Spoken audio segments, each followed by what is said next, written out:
The Tuskegee experiment was designed to fail. I was not going to fail. The officer in charge told me, he said, well, we don't have any colored in the military, Army Air Corps. There are other places for you, and we will not have any.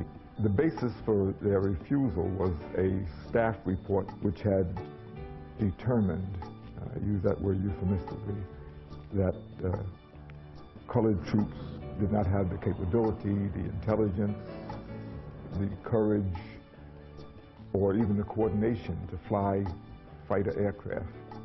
There were a couple of young black men in the Chicago area who felt so strongly about wanting to fly military aircraft that they rented an old Lincoln Page biplane and flew it to Washington to focus on the fact that blacks did not have opportunities to learn to fly military aircraft.